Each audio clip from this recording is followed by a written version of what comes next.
Hello and welcome back to On the Brink with Castle Island. Today on the show we have Ruben Galindo, who is the co-founder and CEO of Airtm. Airtm is a company that allows users worldwide to send and receive and save in US dollars without relying on traditional banking infrastructure. And they have some adjacencies to cryptocurrency. We'll explain their mechanism to get local liquidity in the episode. So I wanted to get Ruben on because just recently it was reported in the mainstream press that Juan Guaido, who is the Venezuelan president in exile, you might say, or the head of the Venezuelan opposition to Maduro, managed to get some funds unfrozen from the US Treasury that had been confiscated from the Maduro regime. And his plan with those funds was to send them directly to Venezuelan healthcare workers. Now, of course, there's no banking relationship between the US and Venezuela, so this is obviously a bit of a challenge. And Guaido announced that he would be using Airtm for this task, relying on their liquidity networks and kind of established infrastructure. So I wanted to get Ruben on the show to talk about how that came about, how exactly that is going to be instrumentalized, and what the stakes are now that Maduro has started responding to this provocation and has begun to try and resist this flow of opposition dollars into the country. The stakes are extremely high here. This is another example of a crypto company making geopolitical waves, which is something that I'm sure we'll see more of in the coming year. Let's dive right into it. Brought down by bad mortgage investments, Lehman, which has 25,000 employees, will be liquidated. The federal government loans American International Group, AIG, $85 billion. This is a different kind of market, and the Fed is asleep. The federal government is stepping in to stabilize Fannie Mae and Freddie Mac, the two mortgage giants that have been threatened by the housing crisis. The Bank of England has pumped £75 billion more into Britain's ailing economy with a new round of quantitative easing. You print a couple $1 trillion, and all of a sudden people start to worry. So out of this worry, we have something called the Bitcoin. Ruben Galindo is the CEO and co-founder of Airtm, which is a company that is very much in the news lately. So we're very lucky to get him at short notice. Ruben, thanks so much for coming on. Hey, Nick, thanks for having me. I want to dig into this Juan Guaido situation, but maybe before that, you can tell us a little bit about Airtm. I was kind of somewhat familiar with it because I've been looking at the kind of crypto dollarization idea and, you know, obviously spending a lot of time thinking about Venezuela and how that intersects with crypto markets, trying to figure out what's actually going on there. And you guys are playing a pretty key role there. So tell me about what Airtm does and kind of what your core objectives are as a company. Sure. So at Airtm, we aim to give people dollar accounts. We believe that the dollar is the best type of money. It holds its value. It's accepted everywhere. Everyone in developing nations thinks of things and their value in dollars, not really in local currency. And we believe that if everyone had access to a dollar account, everyone would have better tools to achieve prosperity and to reach their goals in developing world regions. We believe that the dollars, or having access to a connected dollar, is basically a human right. Because we don't think that any one country should tell you what type of money to preserve your value, because you worked for it, you earned it, it's yours. You should be able to do whatever you want with it. And one of the things is keep it in the type of money and be able to access money that holds its value. Maybe a contrarian opinion for your crowd, but it's what we think, and we work very hard to uphold that. So I'm really just curious about how mechanically you are giving people dollar exposure, especially in places where banks, you know, U.S. domiciled banks might not be operational like Venezuela. Sure. Well, we give people dollar accounts because Airtm is kind of like this wallet connected to an over-the-counter marketplace for dollars. So if you want to make a deposit into your dollar account, we will match you with basically an Airtm dollar broker. We call them agents that will sell dollars to our clients whenever a client wants to make a deposit. Airtm just makes it very easy to interact with one of these agents or dollar brokers and very quick and safe. If you want to then withdraw dollars from your Airtm account back to your local currency, then we'll match you with an agent that will buy those dollars from you in exchange for sending you a local bank transfer. So it's basically like PayPal meets dollar or local Bitcoins. And that's how we are able to deliver a dollar account to everyone anywhere.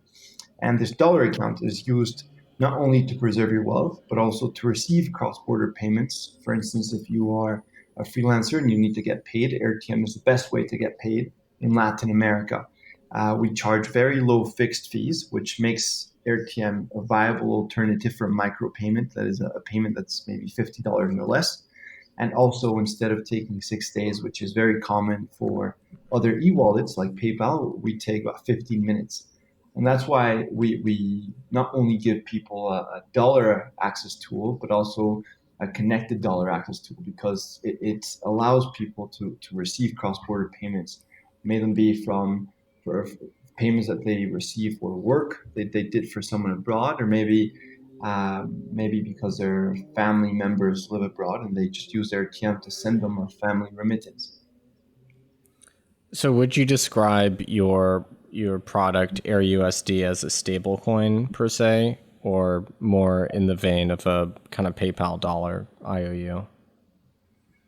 Well, it's kind of a mix in between the two, because it's not necessarily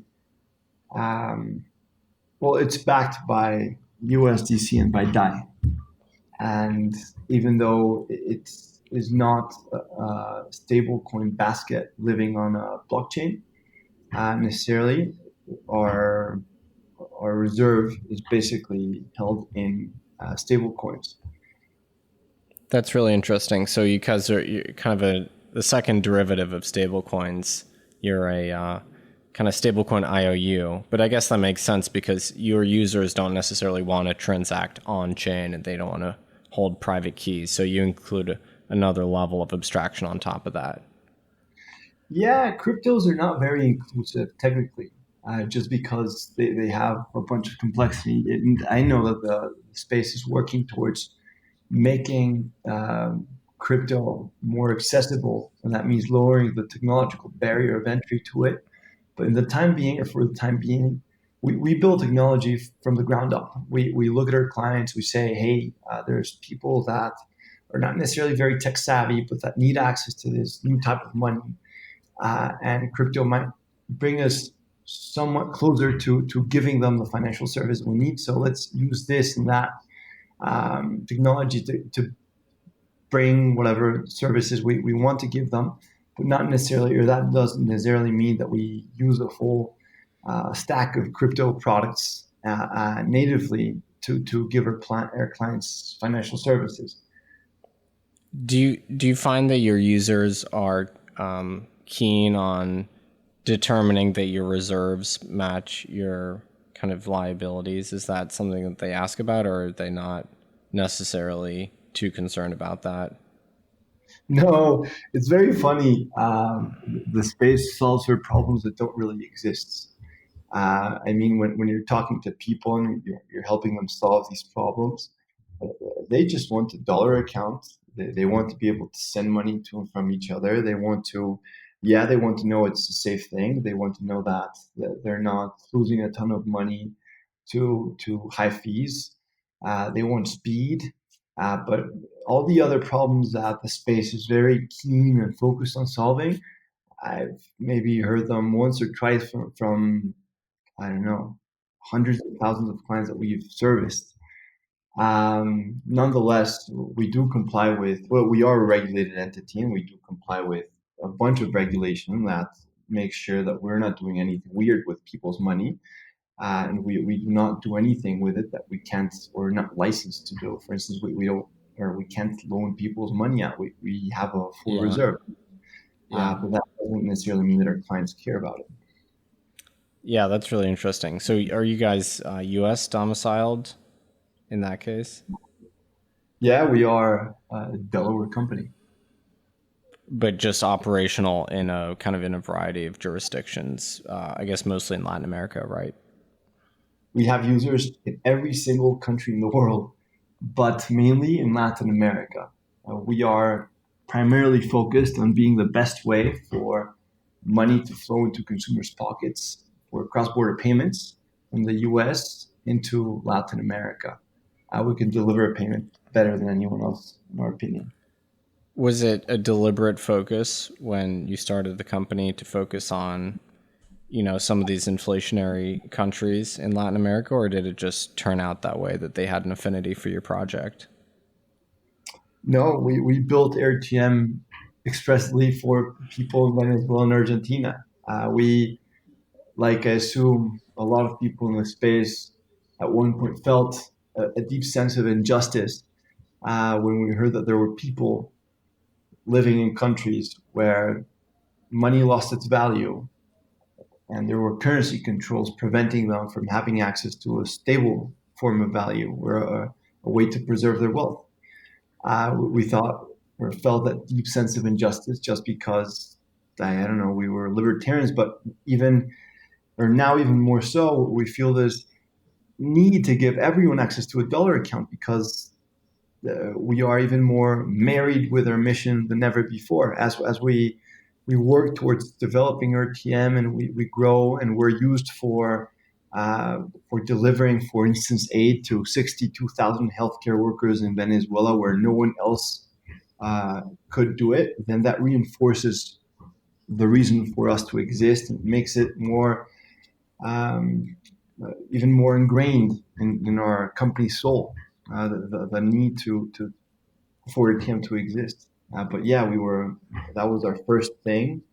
And it continues to be, even though we have expanded our service offering to more countries and to service a wider variety of use cases.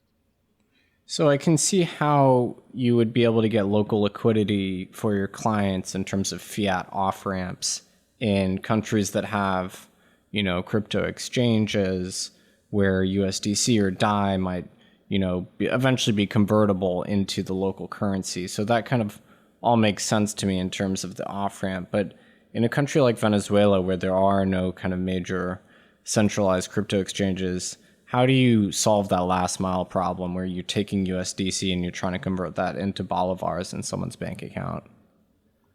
So I think maybe I need to go back a bit for the first explanation of how Airtm works. But essentially, whenever someone, let's say a client, Nick, wants to buy dollars in Airtm because he wants to make a deposit, he'll go into Airtm, click on the deposit button. He'll say, hey, I'd like to buy $50. He'll submit this request to the network, similarly as you will request an Uber on Uber, or an Uber driver on the Uber app. Then this order will be served to a bunch of agents. These are people, participants of the gig economy. They're looking to make money facilitating Airtm transactions. Then one of them, say Ruben, will accept your order, Nick, to buy $50 or to make a $50 deposit from me, Ruben, the agent. Ruben is basically, again, this person trying to make some extra money, an additional income. He already has the $50 pre-funded in his Airtm account. Of course, it's AirUSD. And it gets escrowed. Those dollars get escrowed from my account and are held in this provisional mini escrow so that you, Nick, feel safe to send money from your Bank of Venezuela account to to Ruben's Bank of Venezuela account. And whenever Ruben confirms that he received the local equivalent of those $50, let's say it's 1 million bolivars, he will tell Airtm and Airtm will release that escrow to you.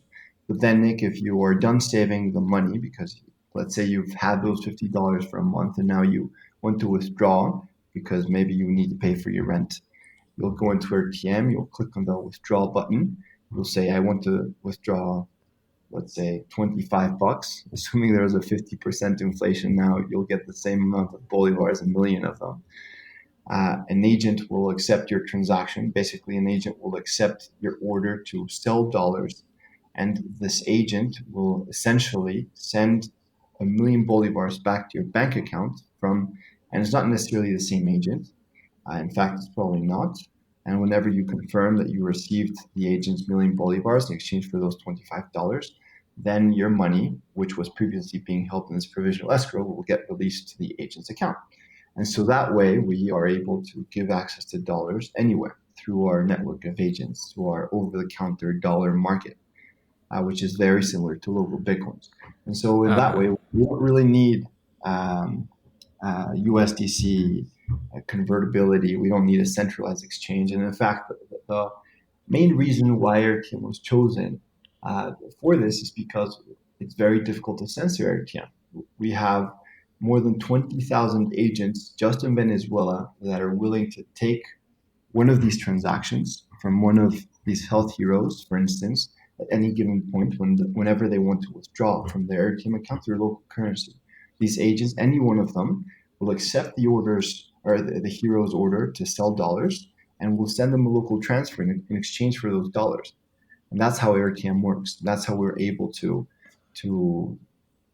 I guess, onboard and offboard fiat in any single country. And the most important thing we do for the crypto space is that we are the best on and off ramp for crypto into any developing nation. Similarly to what we do with Circle or with USDC and DAI, well, we could give any other crypto that level of connectivity to developing world money. Okay, so that makes sense to me. So it is very similar to the local Bitcoin's flow. It's just that the asset in question is this kind of this US dollar IOU, which is being exchanged against the local sovereign currency.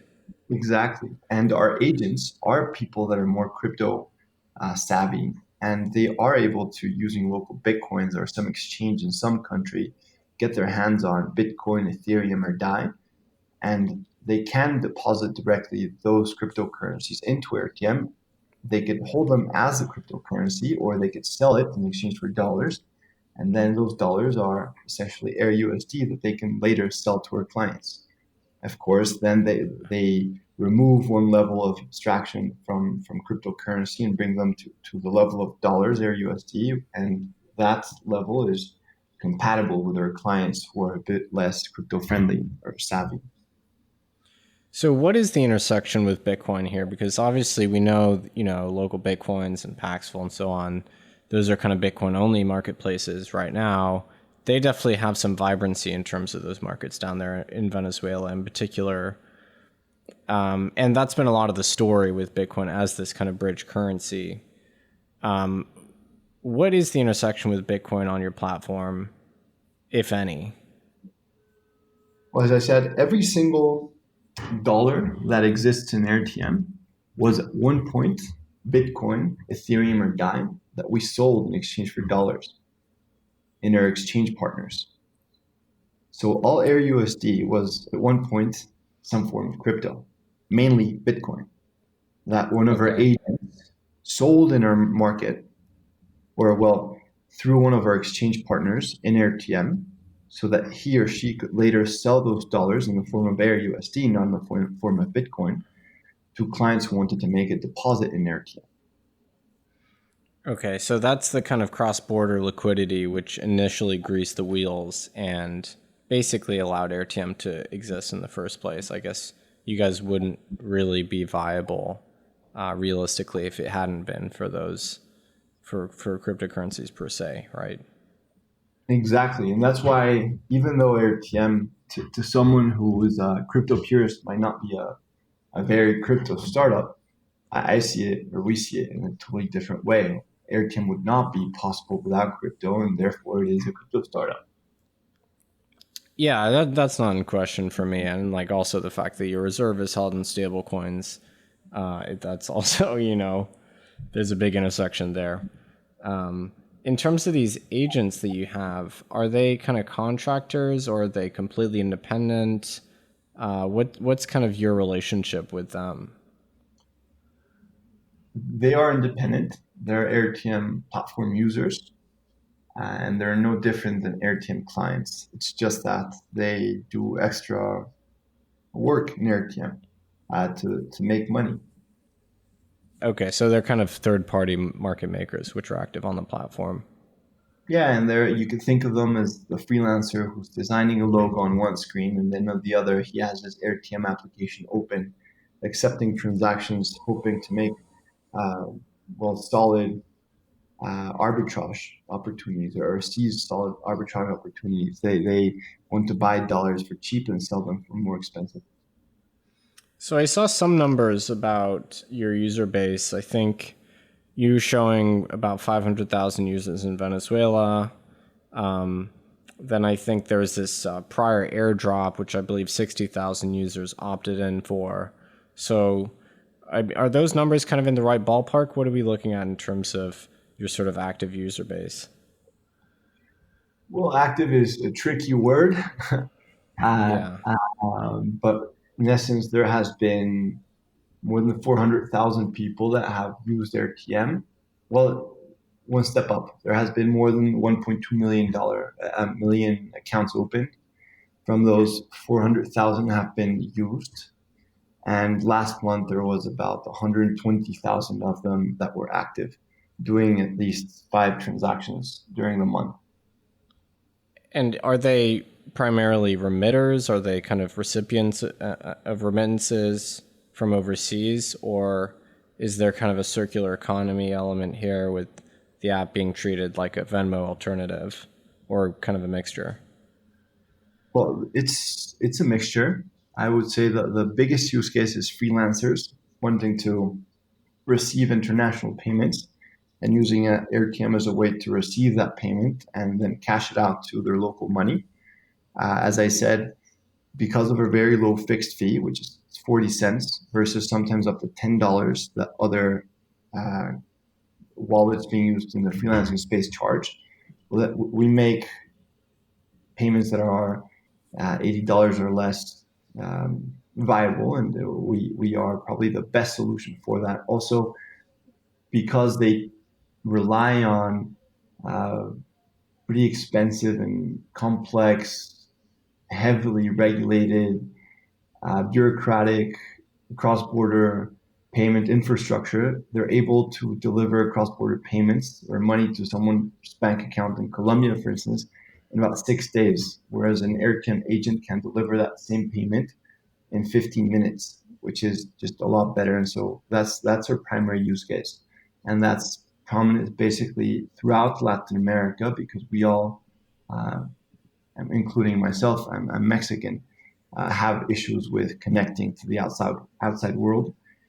As you go south, those issues become greater and greater. The second largest use case is remittance, people receiving family remittances from abroad into their local country.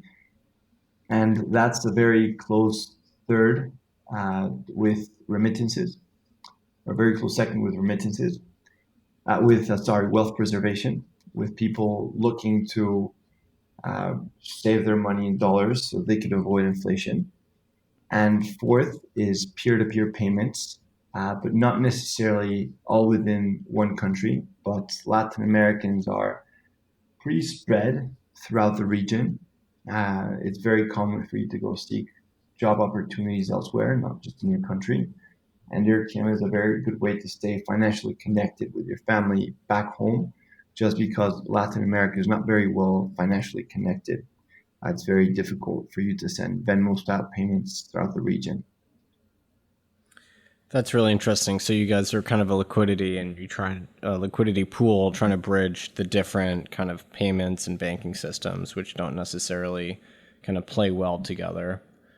In terms of identity verification, what's your attitude to that? I mean, do you guys have a rigid KYC process? I guess there's some kind of OFAC concerns to be aware of with Venezuela in particular. Is that something that you impose for kind of all user account types? Yeah, of course, we are registered with FinCEN as a money service business. We comply with all of their standards for our type of businesses. We make sure that we follow all their best practices to prevent terrorism financing and money laundering. We run every one of our users, regardless of wherever they're from, through their sanctions lists, OFAC sanctions lists. And we also monitor transactions very closely to make sure that no one's doing anything weird. And if they are, then we file a suspicious activity report to FinCEN. And that's how we comply with with FinCEN. And even though we have users from all over the world, we make sure to put them through our American compliance standards, just because we are an American company and we want to comply in the States, because that's a regulatory foothold to do what we do. And if we hadn't done that, there was no way that we would have gotten the OFAC's kind of check to continue forward with the Health Heroes program, for instance. Sure. Yeah, so I want to get into that, but maybe before that we can talk about your other prior airdrops. So you had this campaign, Airdrop Venezuela. Tell me about that and what you were trying to achieve there, and whether you kind of met your objectives. Sure. So about a year and a half ago, Venezuela kind of came on the world stage as the place where crypto would be adopted. And it came at a time when the inflation was at its peak, and the dictator Maduro had reelected himself, and the crypto space was in an all-time bull market, and there was a lot of money, and we had this idea to, rally the crypto troops and to help people in Venezuela get access to crypto money, just because in your minds, similarly as to all the mind in the crypto space, we believe that if everyone knew how to use some cryptocurrency, whichever, they would avoid most of their problems with money. They would be able to transact freely, to store their value in whatever type of money, and most importantly, to own it, to own their money. And that's important because their money is being held in a banking system controlled by a dictator. And so we tried to donate $10, which at that time was enough for a family to eat during 2 weeks, to 200,000 families, or to 200,000 people. And we tried to do that by leveraging our contacts in the crypto space. And we got a decent amount of donations from the Bitcoin Cash community, from the Zcash community, and also some DAI. They were the main donors. Zcash and us have, I guess, Zuko's always been like a great supporter of Airtm since we started, and this was another thing in which they helped, but also the Bitcoin Cash community. And we ran these education campaigns to teach people about cryptocurrency and how they could use it natively with their own wallet, with their own private keys. We didn't go as far as to teach them how to use the addresses, but of course we did show them how to, if they wanted to, learn how to access that level of privacy and with regards to their money. Anyway, we were only able to raise about, I don't know if it was $350,000 at the time. It was a bunch of crypto, but it was at an all-time low. And we distributed that to 60,000 people. And even though we did not meet the goal of 100,000 people with $10 each, we did distribute a bunch of cryptocurrency to a bunch of people, and we did teach them how to use it. Most people decided to stay within the Airtm account. They wanted to keep dollars, not necessarily use the cryptocurrency, because I guess it represents a higher level of complexity. But we are evangelists in the crypto space, and we would not go back in time not to do it, just because we all helped out. I mean, I'm sure those guys, the 60,000 individuals that got a donation, were very happy when they did. How did you determine the eligibility for the folks receiving those donations? Well, you had to be Venezuelan with a verified account. That's it. Okay. And were you happy with the kind of the uptake there in terms of what those users ended up doing with the funds that they received? Well, I am money agnostic. I just think that the dollars are the best type of money. And if people have access to dollars and they want to keep their money in dollars, then so be it. Who am I to tell them what to keep their money in? Well, of course, I have a preference for the dollars, clearly. But if they decided to go to crypto, then that would be up to them. And if they stayed in dollars, then I'm happy that happened as well. I'm just happy to give them the option of doing whatever they want with their money. Sure. So let's talk about the big news item here. I mean, this is pretty staggering to me. So Reuters reported, and probably a bunch of other news outlets too. So Reuters reported that the U.S. Treasury was actually unfreezing certain Venezuelan assets. Not clear exactly which assets, but I think they were frozen by OFAC. And then Juan Guaido has said that he's going to be dispersing them to health workers in Venezuela. And then Airtm's name came up repeatedly as the kind of mechanism for that disbursement. So tell me about how this got started and how you guys ended up partnering up with the kind of president in exile, Juan Guaido. Sure. Well, it all started about 4 months ago. We were contacted by President Guaido's team. He was looking for a way to distribute these payments to people on the ground. The pandemic was just getting going, and it was clear that they were going to need help. And they had already been looking for ways to distribute the money. There were other alternatives that were proposed, but at the end, they kind of landed on Airtm. They reached out to us. We had a few meetings with them, and I kind of went to this undisclosed location for about a month. I lived there because we were having constant meetings with the president's staff trying to facilitate this flow.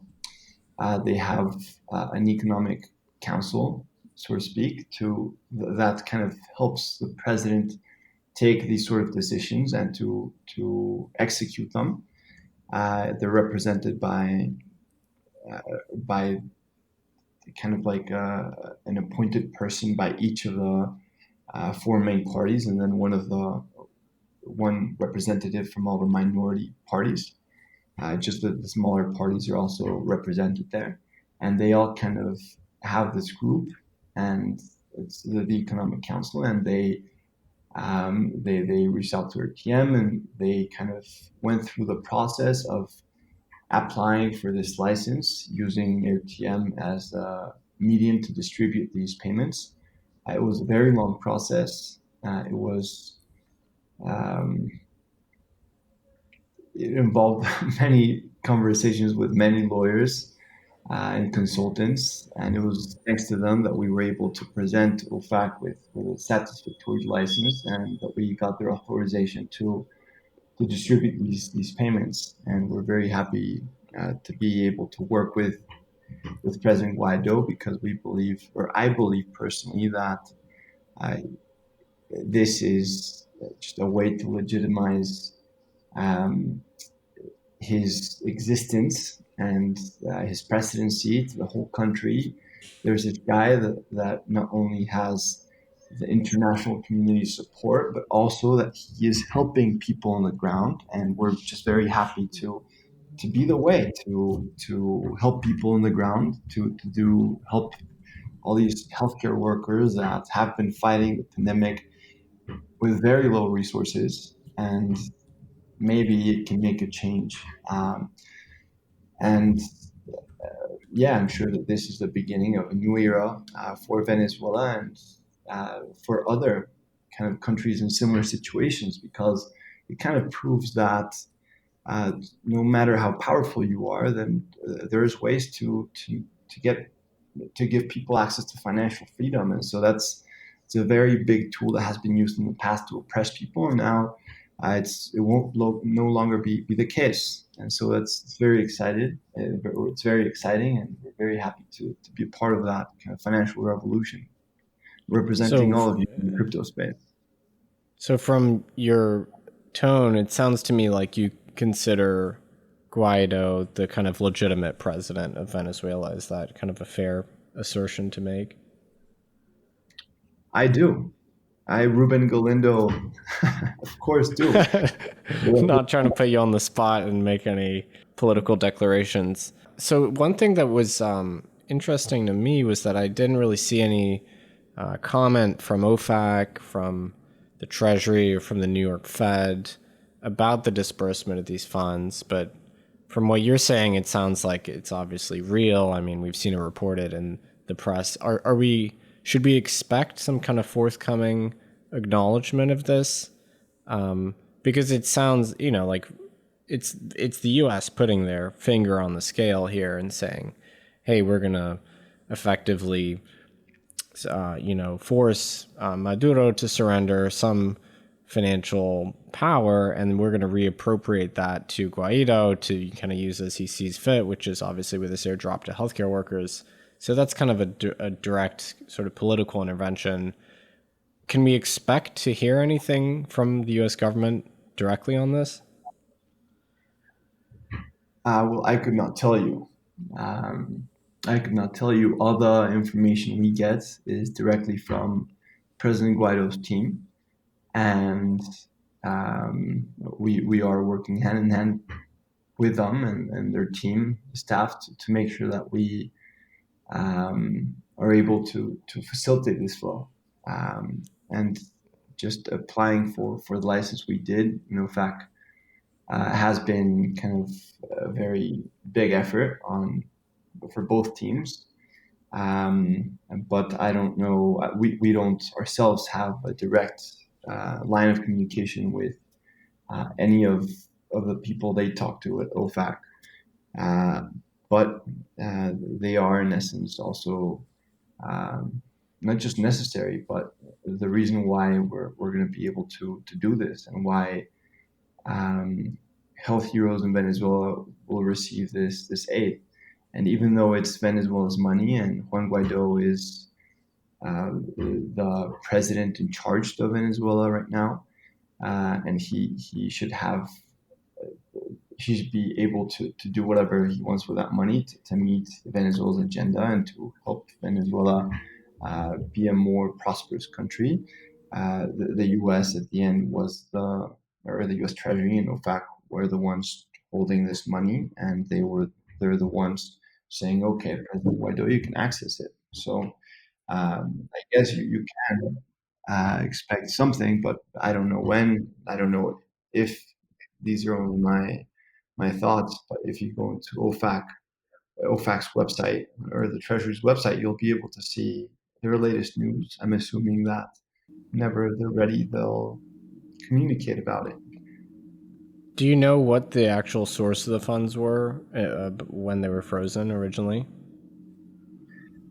Well, it's funds that were owned by the sovereign country of Venezuela, a Republic of Venezuela, and now they're just at the disposition of the president in charge of the country. Sure. I haven't looked at their balance sheet exactly to tell you, or their P&L to tell you where exactly that income came from. But so we're talking about a material sum of money, though. I mean, for what Reuters is saying is that 62,000 workers are going to receive $300, I think, which would net out to, about $18-19 million, which is definitely life-changing for the people that receive it, given the cost of living down there. How are you qualifying the recipients of this distribution in particular, because it's kind of more narrow than the prior one that you did? Well, it's not us. We are just a channel for these payments to flow. And President Guaido and his team, well, they are the ones who are telling us who to pay out to. But essentially, they had a process to onboard and to verify every single healthcare worker who could verify. And it was an open registration. Of course, they went through a process to verify that these were indeed healthcare workers. But everyone that passed that test then became eligible. And they are giving the same aid to every single person without discrimination, and that's without discrimination to each person's political affiliation, which in my mind is very cool, because they could have been more selective, but that would not be in the spirit of this campaign, because they're all helping and all working hand in hand to fight the pandemic. So they all deserve help, regardless of what they think politically. And also, they also didn't differentiate between doctors or nurses, and that's all very cool. Yeah. So I guess the interesting development was kind of maybe not that surprising, which was that Maduro subsequently blocked the Airtm website in Venezuela. Currently, I believe you guys are sort of desktop only. You don't have mobile. How did that kind of affect this process, and what, if anything, are you going to try and attempt to do to route around that? Well, if you go on Twitter, you'll be able to see how President Guaido is undergoing tremendous efforts to educate people, to get them to understand how they can access the Airtm website by either changing their DNS or by using a VPN. And the community, not only the Airtm community, but just Venezuela as a whole, and in fact, the whole Latin American communities rallying together to help these health heroes get access to their Airtm account by doing something that might not be so straightforward, like installing a VPN on your computer. And that's a very big effort. We, of course, knew that this was going to happen, so we were prepared. I was hoping that this would not be the case, because I believe that even President Maduro would have been, I guess, okay with people that need access to money to fight the pandemic, his own pandemic, to be able to get it. Anyway, we were sadly prepared for it, and we did this and just pressed play in this campaign. We are launching other solutions to avoid the block very soon. You'll hear about it in the upcoming weeks. And lastly, something that we are going to start to do is to help people in Venezuela understand that if they all had access to a dollar account, then doctors would not need to rely, or health heroes would not need to rely on the state-owned and controlled and policed financial system. They could all just send each other dollars and decide to dollarize their own economy, at least for the time being, and therefore not need to worry about being persecuted by the government or by the dictatorship. Yeah, and we've seen that spontaneous dollarization in Latin America before, with Ecuador being the most commonly cited example. So it's not like it's without precedent. And I think we have seen some bottom-up dollarization in Venezuela so far, mostly relating to physical cash. But of course, that has many deficiencies. And I think a spontaneous dollarization that focused on digital dollars would be kind of more enduring and just work better for people. I think there's this issue with small denomination bills in Venezuela. So, yeah, for sure. If you go into the Airtm office in Mexico, the first thing you see is 10 million bolivars from 2017, before the reconversion. It's just a reminder for why we exist. You have to carry wads of cash to buy anything, so that cash is useless. And in fact, people's economy is already dollarized. It's just that it's dollarized using a variety of dollar payment methods. Anything from PayPal accounts, Neteller, Payoneer, Skrill, even Zelle is being used, which is crazy because people in Venezuela don't necessarily have access to a bank account that's compatible with Zelle, but rather they use their cousins or their mothers or their brothers' account in the States to do transfers locally. However, banks started cracking down on it because you can't be loaning your account to your cousin to do transactions in another country, understandably. Anyway, it's kind of already dollarized. And in fact, everyone already kind of knows it. It's just that you have to have dollars that are compatible. And that's why we want to, at least the people that financially interact with doctors, to have access to dollar accounts with compatible dollar accounts so that doctors can financially interact with them and therefore not have a need to go to bolivars to be able to financially interact with the people that they need to do business with. So I'd heard that Zell thing, and I'd also heard that there was a crackdown in particular, I think, through Wells Fargo's de-risking. It is interesting to see all of these dollar vectors being introduced into the country. Not just cash, but kind of fintech apps, even if strictly speaking, the entities running those apps aren't too happy about it. I guess the last thing I want to ask is really, what's it like running a company with such geopolitical stakes? I mean, this is you've been thrust in, or maybe you dove into the middle of this conflict between effectively a dictator and then a president in exile. I mean, are you concerned about, for instance, the actual personal safety of your employees that are operational in the region? Does that kind of ever cross your mind, those kinds of really physical risks? Of course, and at many levels. First, our clients. Even though we were previously targeted by Maduro, because we are at one point when we first became the exchange rate reference for the country, they came after us and they tried to censor us. They blocked us before, and we had to undergo this kind of crazy activity of helping our employees in Venezuela leave through kind of the border with fake passports, which is crazy. So we're not new to that, and our employees are not new to that, and our clients are not new to that. Everyone understands locally that what they're doing is frowned upon, and they understand that this is the only way to do it. And we are there regardless of it because we believe that it's people's rights and just kind of their birthright to be able to do whatever they want with their money, same as it is for you, Nick, in the States.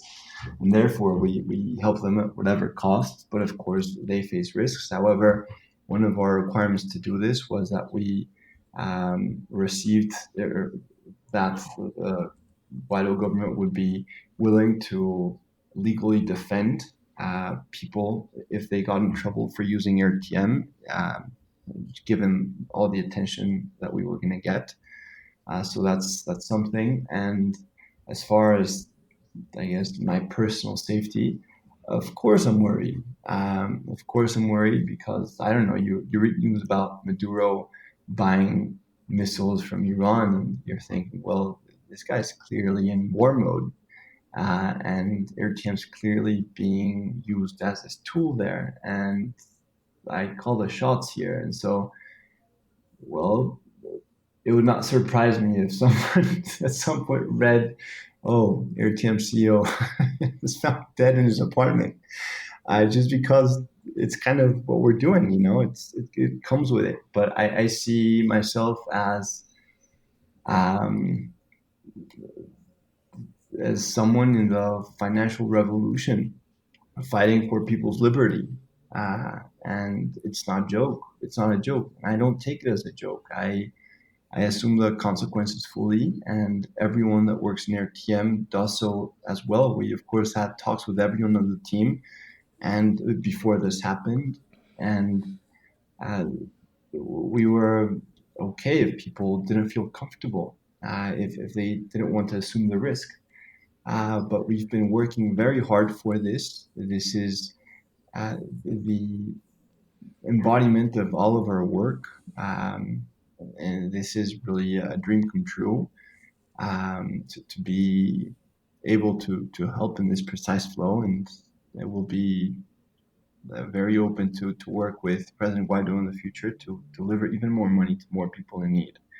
When you started the company, did you expect that it would become so serious so quickly. Did you kind of weigh the consequences of wading into this potentially kind of monetary hostility, this dollarization event? Of course not. But we were expecting an economics Nobel Prize for finding the exchange rates in Venezuela. And we have an email dating back to, 2015, where we joked around about that if we were able to find the real value of money in a country like Venezuela, it would be a big deal. But we never imagined ever in our wildest dreams that Airtm would be so political. Regardless, it became evident as we progressed that Airtm would be the only way to do something in Venezuela, if it ever something like this in Venezuela, if there was ever a need to, or someone ever came around to. And so we've been kind of used to that idea for quite some time now, probably a year or two. Well, this is a fascinating story. I only knew bits and pieces. This has been very elucidating, and I really hope that you guys are able to stay operational and circumvent these potential restrictions, because it does seem to be incredibly important and impactful in terms of raising the profile of the crypto industry too, and crypto financial rails, which are becoming much more interesting. Yeah, I wanted to thank you for coming on. I think this has been an amazing story, and I'm excited to hear what the next chapter is. Thanks, Nick. And just for everyone in the crypto space listening to your podcast, there is a ton of work that needs to get done in order to get these health heroes the aid they deserve and need. If you're anyone looking to help out, we are more than willing to include you in some level to make this happen. People with expertise in just cybersecurity to helping us avoid this types of censorship, attacks, is more than welcome to help out. Also, share the news about what's going on. Let's try to make sure that people around the world understand what's going on, how doctors are prevented, and doctors and nurses are being prevented from receiving help. Maybe that will increase the tension or the pressure, and maybe it'll change Maduro's mind. In fact, it might be in his best interest to do that. Who knows? Anyway, I'm not a political strategist like that. But anyway, the people need help, and we need to get it to them. So if just sharing will be very helpful for that. Lastly, giving access to people in Venezuela to other things or places where they can make money will also be extremely helpful for them.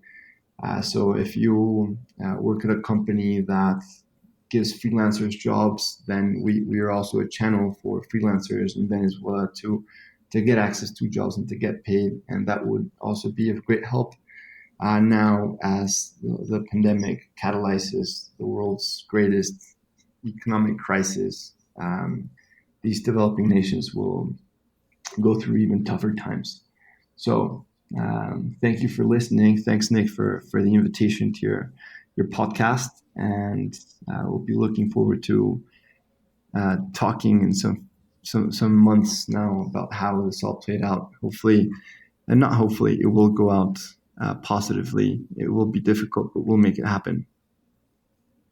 Well, thank you for coming on the show, Ruben. I really appreciate you sharing your story with us. You got it.